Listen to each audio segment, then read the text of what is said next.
Here's how to create a memory palace which will help you remember things properly. We're going to start with an example, and then I'm going to explain how it works more in details.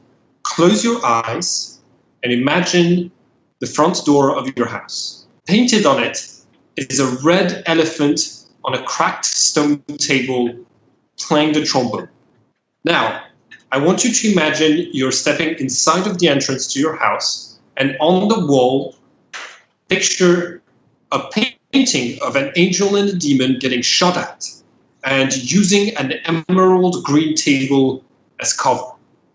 You move to the living room, and there, I want you to picture that someone has turned your table and chairs into solid mist, and laying on them is a dead man dressed like a wizard.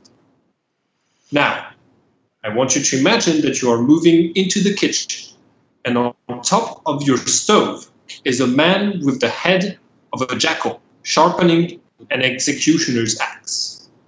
On your fridge, there is a children's drawing of a blood-red table made of ruby, under which hides a crayon triangle eye, a crayon triangle with an eye in the center.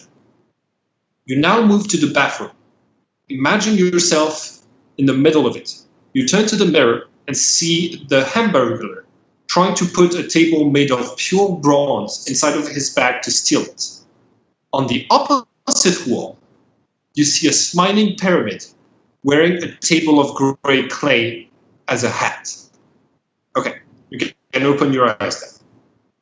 The human brain can't usually remember as many details as I've just given, because our memory is hardwired into our sense of direction. So our memory is spatial memory. By imagining things in places you're familiar with at different parts of this place, you can remember these things better, and it helps if the images are memorable and reference the memories you're trying to remember. So, can anybody tell me what the thing painted on your front door was? My angel and devil shot it. Right? No, an elephant on the front door, yeah, the elephant with the trombone, yeah. On a cracked stone table. Perfect. The images I made you remember are descriptions of the different orders of the Hermes. They are called the tables, and each has a secret power you can learn from them. The first three tables are the most influential ones. The table of stone teaches its members how to make a memory palace. The elephant symbolizes memories, and it is playing the trombone to remind you to use memorable images as its stone table. The table of emerald teaches alchemy and how to bring back your archon and your diva to life. These are the angel and demon taking cover behind the green table. The table of mist teaches Hermes to transcend death by having a memory palace, an archon and diva, which is why you have a dead wizard on your living room table. The man with the jackal's head in your kitchen is an Anubis, and their order isn't a table. And the table of ruby is trying to create, I don't know what their powers are, but they're trying to create a way to become gods. Hence the symbol of the triangle with an eye in the center.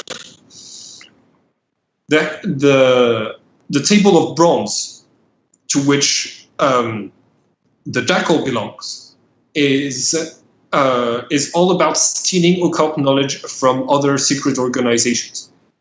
Hence why it's represented by the Hamburglar trying to put it inside of his bag. And last of all is the table of gray clay being used as a hat by the pyramid, because the table of clay is about occult architecture. So now if you want to remember things, you just have to create images out of those things and put them there. And I want all of you to choose a building that is important to you. The building has to be big enough that you can put a lot of different images in it. And remember, this is the building, if you die and you recreate this memory palace here in the Great Book. It's going to be the place where you're going to exist for the rest of time. I chose this university because it's where I finally felt at home, and I was able to learn and feel accepted here. There weren't many universities that took in people with my skin color back when I was a kid, but that's the place I remember as being mine. That's why I decided to make this place my memory palace. Each of you, I want you to think long and hard and decide which should be your memory palace. And I will come and visit you as soon as you've formed them. It should take you a couple of days to get the hang of it, but if the situation becomes dire, concentrate on it. And concentrate on making a memory of me. And I'll be able to come inside of your memory palace through the solidified image you have of me. And I think we're going to end it here for tonight. Right? If any of you have any ideas of what your characters' memory palaces would be, I'd be really interested to know it. I know that for Stefan, it's the university at which you taught, the garden of the university at which you taught, right? Yeah. What about Philip and Oliver? Do you have a place that's significant? I need to think on it a little bit. I feel like there's something, I just can't place my brand on it right now. One of you can go for the really obvious choice of having the Gemini Observatory as your memory palace. But if you want to make it something different, you totally can.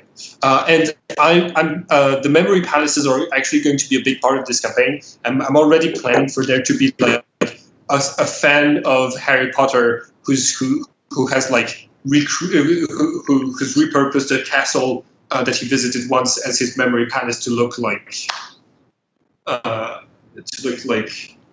Like Hogwarts. That's so wholesome. I think I know what Oliver's memory palace is. Yeah. It's going to be the internet.